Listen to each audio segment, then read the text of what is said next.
I'm up. Sean, Yo. what is the call of the void? Oh, okay. The call of the void is when you're standing at the top of a cliff and you get the urge to just jump. Or when you're just driving down the freeway and see a median and just have the urge to swerve right into the median. Essentially, it's the call of death. And this happens to people who aren't suicidal, who are completely sane, and they can't explain it. Almost like a small voice telling them to do that. I have had the call of the void before. I mean, I've had things where it's like, I wonder what it would be like if you just, and you're like, no, what are you talking about? Stop. Stop, I don't want to die. Jeez. Okay. So, I got a lot of my information about the topic I'm going to talk today about from a couple different things, and I'll cite that at the end. But we're going to talk about the Modoc and the Klamath Native Americans. Okay. Oh, okay. We going up into Oregon, Pacific Northwest, bro. Yeah. Damn. How'd you know that? You're too good. Okay.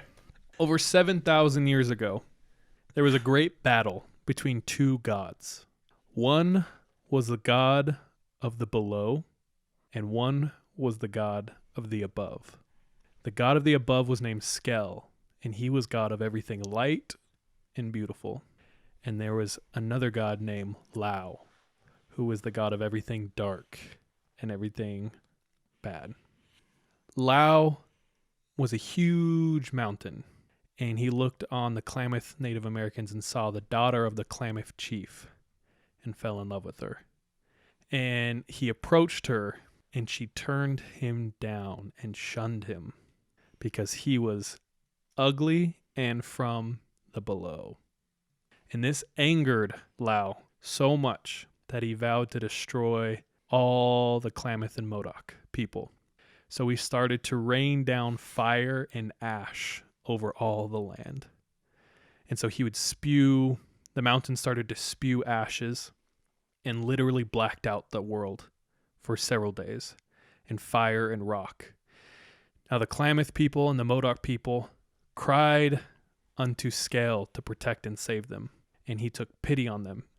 And he started to go to battle with Lao. So a huge battle ensued. And it raged on. And during the battle, two of the Klamath Native American shaman, in order to save the rest of their people, offered themselves up as sacrifice, ran up the mountain, and hurled themselves into the volcano. And doing that, Skell was compelled to fight even harder and smashed Lao so hard down into the earth. There was a huge eruption, explosion, madness, fire. When it all cleared, there was a huge crater. And this crater was so enormous. And Skell wanted to make it a place of beauty and remembrance, filled it with water and snow. And this whole crater fills with water. And all you can see, he pulled out Lao's heart, chopped them all up, but he left his head. And so in the middle of this big, gigantic lake, you can see the top of Lao's head in the middle with the crater on top of the mountain. Now this place was viewed by the Native Americans as a passageway between hell and heaven, the below, the above. And Skell was the devil, and Lao was the devil, and this is basically where he's trapped. So if you want to communicate with him, this is where you go. This place is held in the highest reverence by the Native Americans. You're not even supposed to go there unless you yourself are emotionally, spiritually prepared. So men would make this Mecca up to this beautiful lake, and they'd stare into the water, and they'd come back with honor and wisdom to share with everyone. But they also are very, very hesitant because this is the passageway to the below. And so they are very skeptical and hesitant about visiting this place. Yeah, they don't want to be near it. If you're not prepared to go, they say that the waters can put you in a trance and they will lead you away down to destruction. So, what lake am I talking about, Sean? Is that the Crater Lake? It is indeed. Nice. So, Crater Lake, Oregon, Southwest Oregon. The reason I'm talking about this is I was hanging out with my wife's cousin's husband, Brenton. Shout out Brenton and Dom. And we were chatting, and he's from Oregon. And like any conversation I'm always ever in, scary stories come up. And Brenton goes, bro, have you heard about Crater Lake? And I'm like, yeah. And he goes, I will never go there. And that's the sentiment of a lot of people. Like a lot of people who know the history and the going-ons of Crater Lake legitimately are hesitant going there. So, Crater Lake has gone through many, many names, a ton of different names, and it only became Crater Lake like later on. The mountain that used to be there, that used to be Lao, was a 12,000-foot mountain that is no longer there because it exploded. It is the deepest lake in North America. It's almost 2,000 feet deep. Up until like recent history, they legitimately thought it was without end. They didn't think there was a bottom. There's no streams that lead to it or away from it. This causes like the distinct clarity in the water. Like when people see it, they legitimately are like mind blown because the water's so clear, so blue, calm. They don't understand like how it can be. And it's home to a couple of interesting physical landmarks. So in researching this subject, I'm just going to brush the top because there's so effing much. There's Bigfoot, UFOs, murders, kidnappings, suicides, lights, spirits, hauntings, ghosts, Native American folklore, literally everything about this place. So we're just going to touch a couple. So first thing that is weird about the Crater Lake is something they call the Old Man of the Lake. And what the Old Man of the Lake is a log that floats in the lake, which isn't too weird, except this log floats perfectly vertical. It never gets stuck. It never beaches. And they don't understand why it does that. So it's about 35 feet long. Back in like the 1800s, some geologists or like scientists became like super obsessed with studying this thing and tracked its movements. And he said it doesn't follow a pattern and it can travel up to 4 miles a day just around the lake. And the legend is that it is the guard of the lake. It guards the portal to the below. So a couple hundred years ago, I don't quite know how long ago, but it was a really long time ago, scientists wanted to study the lake further. They wanted to put in a submarine into the craters so they could, or into Crater Lake so they could like go around. But they were worried that the Old Man of the Lake would be a hazard. So they got it and they tied it up near the second feature that we'll talk about, which is Wizard Island. So they tie it up. They're getting ready to start their exploration. The second they tie up the Old Man of the Lake, huge storm clouds form over the lake out of nowhere. And these scientists are baffled. And it literally is just around the lake. Have you ever been there? Any of you? Sean has? Yeah. Oh. Mal's been there. I have not. But I've heard about Crater Lake and I've heard about the Old Man of the Lake as well, actually. So Crater Lake, stunningly beautiful. So these clouds form over the lake. They freak out. They know it shouldn't make sense, but they get a feeling to untie the old man. They untie him. Clouds go away. Who knows? Wizard Island. The Klamath Native Americans believed that Wizard Island is the location where souls are banished. So once your soul is banished there, you take the form of a salamander with wings. And that's where they stay. So a lot of different sightings on Wizard Mountain have happened. There was a park ranger who was driving her truck and she sees a fire with 10 people standing around it. And it was outside of the designated campgrounds area.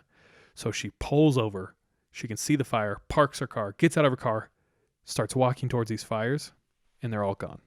Fire's completely gone. So she runs up. There was like 10 people around there. No one's there. This spooks her out, so she jumps behind a tree, calls a partner, and listens. Two other rangers come out, and they search the whole area. There's no signs of humans and no signs of fire at all. Like, not even the smell. A lot of the times the rangers say they'll look out onto Wizard Island and they'll see a fire on Wizard Island with no smoke. Like no smoke's coming up. Just a random small fire. Okay. I think there's been 2 reports of Bigfoot being killed. Both of them were at Crater Lake. One of them was a car accident.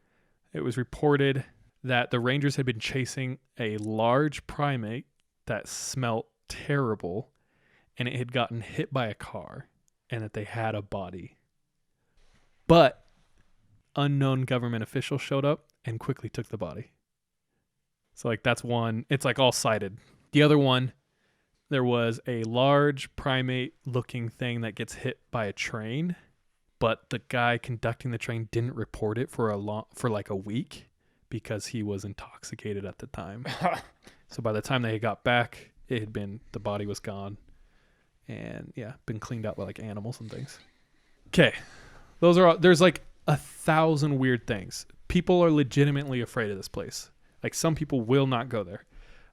Back in 1975, there was a kid named Charles McCuller, something like that. I don't know. Sorry, bro.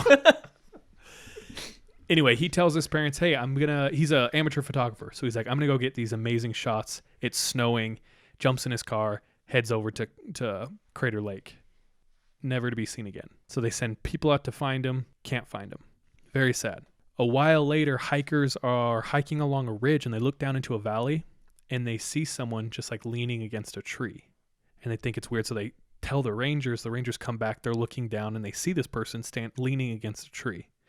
Well, they go down to inspect, and what they find, they simply can't explain.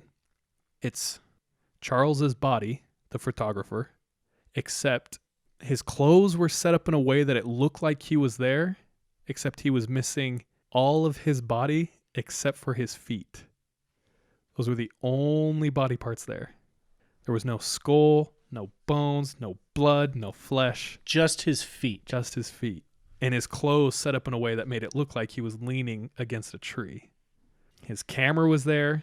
He had like expensive stuff there. All his gear was there. All his clothes was there. Do you know if his feet were like... I think they were exposed. And so his shoes were gone. And that's why they thought it was weird and it wasn't an animal, because animals like don't mess with shoes. They have no reason to like mess with your shoes. Did he have or like put up clothes on a tree? Unusually large feet? I don't think so. Like maybe big feet? You're grounded. Dude, you're really into feet, huh? So all of that's whatever. Makes me feel... I would drown myself in the lake if I was one of those rangers, dude. I'll be right back. Give me a minute. I'm going to visit my friend. What's his name? Lau. DJ, it's funny you say that. Oh, shit. Because the most truly terrifying experience about this lake, the scariest thing about this lake is its call of the void and the countless examples of suicide at this lake. So many people who everyone describes as loving life, having nothing wrong, not a care in the world, hiking down the path, turn, walk right into the forest, shoot themselves in the head. Happens all the time. Shoot themselves in the head? Uh-huh. The scariest one is a story about Mr. Cornelius. And this has multiple witnesses. Dude, fudge me up. 1974. Mr. Cornelius and his wife, happy couple, happy marriage, are hiking along when Mr. Cornelius freezes in his tracks and slowly turns to look at the shimmering beauty of the lake. His wife tries to get his attention. What's going on? What's happening? What are you doing? You stopping? He ignores everything. Later, she says it was like he was legitimately in a trance and nothing was break his focus. Mr. Cornelius reaches into his shirt, takes his stuff out. He's like taking his wallet and things like that, and calmly sets them on the ground by his wife. She's like, what are you doing? Freaking her out. He then walks to the ledge and jumps off in front of his wife. Obviously, she screams. She runs to the edge to see what happened to her husband and he's fallen down this cliff, but he's alive. So she looks over the edge at her husband, screaming, I'm sure, only to see his broken body.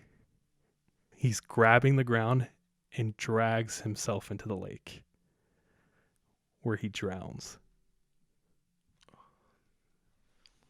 So he kills himself by dragging his broken body into the lake. Hiker saw it. The wife saw it. No explanation. Only that something happened to him as if he was in a trance, and he leapt off the cliff and killed himself. That experience isn't unique. There's like a list of suicides that are like that, where they'll be hiking. People say one person in the group just stops, turns, and jumps on a cliff. Like there's a guy who they won't release his name. It's like kind of recent. He rented snowshoes and he's like, I'm going to do the rim. And they follow his tracks. His tracks go along the rim. They stop, they turn, and then they're gone. There's no more tracks. So they assume he must have fallen down like the 1,000-foot cliff. They search the whole area, climbers, skilled climbers, all the rangers. They can't even find his snowshoes. They search the lake. They like do scuba diving. Nothing. He's like disappeared. And there's like a whole long list. There was a really sad one about a mom taking a photo with her kids, and I can't remember who, so I'm literally just telling it off memory. But I think one of her kids just turned and jumped, like while they were taking a family photo. That's dark, dude. So I'm barely scratching the surface with Crater Lake. If you guys have any stories out there, please throw them to us. If anyone's going to visit Crater Lake, just keep a close eye on your loved ones. If anyone's acting weird. That's terrifying, dude. The imagery of his broken body just like grabbing himself and dragging himself in the lake. Yeah, and his wife just being like, what are you doing? What's in the air there? What's in the water? I don't know. Apparently beautiful. It is beautiful. It's like stunningly beautiful. Deceptively beautiful. I don't know, man. I don't know.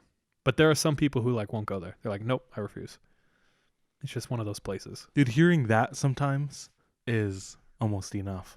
Like if you didn't tell all the stories following when your cousin was telling you, dude, I will not go there. Yeah. I know that for some reason that warning, I was like, ooh. Yeah, especially from him, because he doesn't seem like he's someone who's superstitious. Nope. Or like is scared really in any way. Mm-hmm. So to hear him talk about this, he was passionate. But yeah. Anyway, that's me tonight. That's fun. Thanks, man.